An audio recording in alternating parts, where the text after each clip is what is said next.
Good afternoon, everyone. Today is May 2nd, and as you know, tomorrow I will do another video on health. I have something to tell you, though, based on some comments that had been made on the Blue Lotus massage channel. It is basically weirdos. I had to remove a couple of the abdominal massage and other videos, so the health series will not be able to include anything to do with my children, because YouTube's full of freaks and weirdos. So, you know, them's the breaks. Sorry about your families. I wish I could help you more. However, I'll describe things circumspectly, but, you know, it's a sad thing. The videos were made for our blog, and I guess, you know, the general population of weirdos had made their way to the Blue Lotus channel. And so, yeah, I had to turn those ones to private. It's really disappointing. But people can disappoint you, so. Now, speaking of which, this video is not going to be my typical, fun stuff. This has got a little bit more edge to it. And I waited till I was softer, which I am softer today. As you can see, I got my water phase shirt going. So, this list here, now bear in mind, this is just me expressing myself. Do not require anybody to believe the same way that I do. I have a lot of sciences that I push behind it. So, oh, speaking of which, 2 new papers done. The Unboxing Atlantis is up on the EU Gateway, and so is a new paper. I just basically came up pretty easily once I started doing the analysis of the zodiacal and planetary signs. So if you're interested in astrology from an electrical universe type perspective, specifically EPEMC type perspective, then go to the EU Gateway, and it is embedded in there. It's called Analysis of Signs, I think. So it's only 8 pages. Alright, so first one, this came up the other day.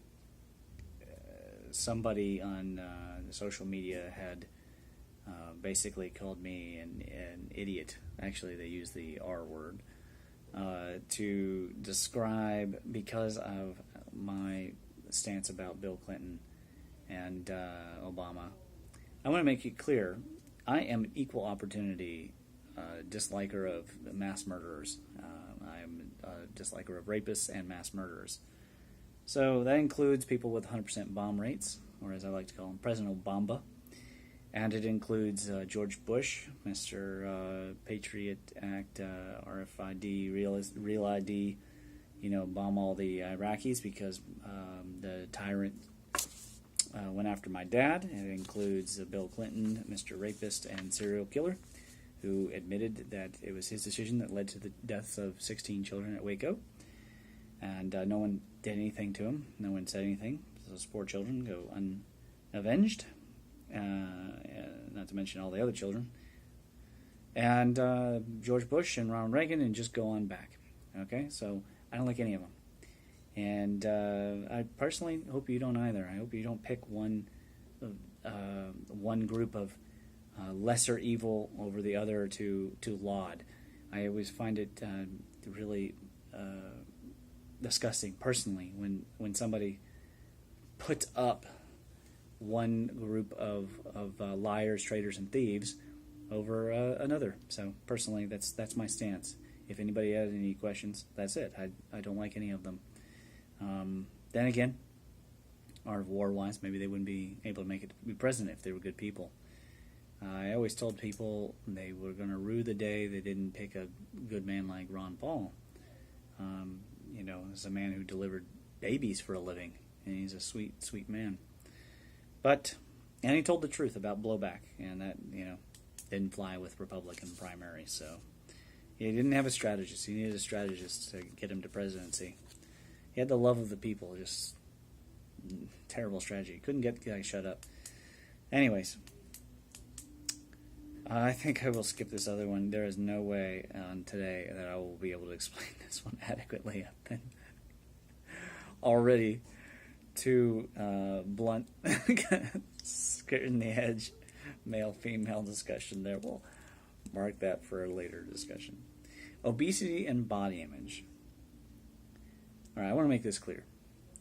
I do not believe in fat shaming anyone. I think it is a terrible, terrible thing to bully someone to the point of depression and things like bulimia and anorexia nervosa, where they have such a terrible body image that they can't really function and that it has affected them and that they need medication, that they need therapy. This happens to children sometimes. They'll have a parent, perhaps a mother, perhaps a father, I've seen both, who will shame them from a very young age, and that is a sad thing. I am 100% against that. I am not, though, into the entire fad out there of just accept it and go. Okay, why not? Because it's not healthy. All right? The more overweight you are, the more obese you are, the higher your chances of not only you getting chronic diseases and having a misery and, of course, increasing the healthcare costs of the nation and weakening our national security and infrastructure, but the chances are that the children that are growing up in the households of the overweight and the obese will also become overweight and obese. And guess what? This stuff is karmic.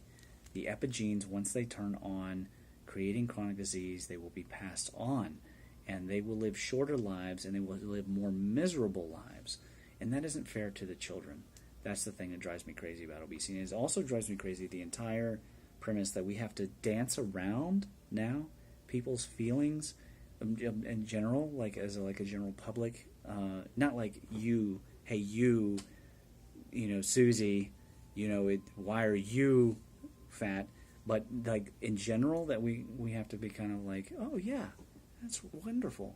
No, that is not wonderful. It is a blight on Western society. It is a blight on national security. And of course, it is a blight on American families everywhere. Do not buy into this idea that it is okay. It is not okay on any level. Now, are there people that have conditions?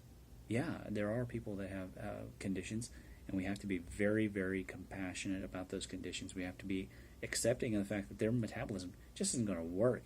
There are watery and earthy doshas that are not going to transform fat cells very quickly. It's just the facts. What I'm saying is not make them feel bad, but we should be shaming the food and drug industry. That's who should be receiving the shame, the food and drug industry, because they're doing it on purpose. They're doing it to instigate inflammation, which will instigate cravings and therefore more buying. And then the sicker they are, the more they will consume drugs. And those two go hand in hand, because then now there's more inflammation. There's systemic inflammation from the metabolism of the drugs in the liver, and that generates problems in the society of cravings and addiction. The addiction and alcoholism is not coming from nowhere, folks. It is coming specifically from, thoughts, feelings, behaviors, in general karma, but it's also coming from the consumption of substances. And I mean literally drugs, but it could be sugars as well. So, hopefully that doesn't upset too many people, and if not, it will for you. Communication. Oh, yeah. Okay, so this is a good one. All right, so on the Suspicious Observers, a man made a comment about another channel, which is run by a woman, and that comment was a troll. But it was a troll in a safer space. It's kind of like a welcome to the people from. I wouldn't have made the comment, but it was an interesting comment anyways. And people from that video found their way, and in particular one woman made it out like Ben Davidson is creating a society of like groupthink, like kind of like a cult almost. I want to make this real clear. Just because we are living in a slightly more enlightened society, not as enlightened as other societies, I can tell you that. There are societies on Earth right now that treat women way better than any country in the West, and have forever.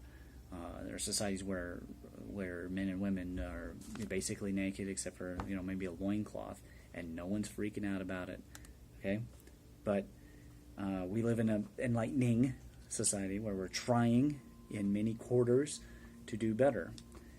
Well, that doesn't mean that now men are not allowed to talk like men. I'm just going to say it straight. We're going to be blunt. We're sometimes going to be cutting. We're probably going to be sarcastic. And we will, in the case of discussing hard facts and science, say the straight dope, because that's not a thing where you get to win. Because like I see this all the time on the media, it drives me insane, especially SJWs, because what they try to do is use gender or their minority status to put them on like a debate pedestal, like they've already won the debate. Like, I'm white and male, in case you hadn't noticed. I don't lose the debate just because I'm white and male. Sorry, you got to start from ground zero just like me, and I'm going to start, and I'm going to start strong. And so, in these ideas that you got to be like sorry because you're white and male, and then you got to start like, I can't argue. No, sorry, it's not going to work that way. Now with me, I happen to know the yin and yang of the art of war, so I could handle that comment. I'm not sure how John handled it when he replied. I don't know if Ben even got into it. I stood up for Ben, and I said, "Can he be a jerk? Yeah, he can be a jerk. That's what guys are. I can be a jerk, but he's going to say what he thinks." Ben, I'm talking about. And on top of that, I resent the idea that he's over here trying to start a cult, because I'm not joining a cult. Right? Groupthink. That's not what's happening here. What's happening is we're having a discussion about science. If people who are into a woman's perspective on the situation, in this case Yellowstone, if they want a softer approach, then that's fine. That's good. Over there.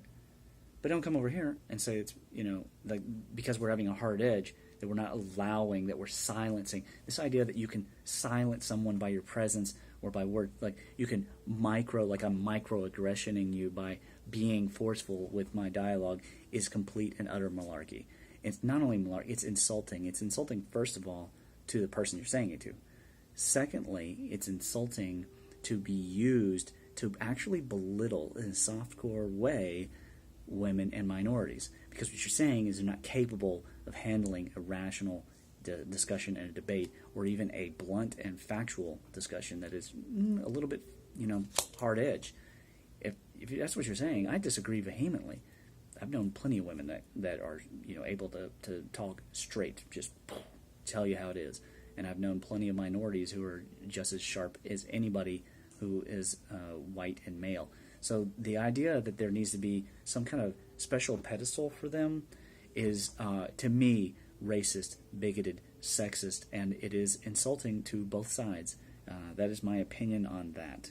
So, men are not just going to change after millions of years of evolution on how we communicate.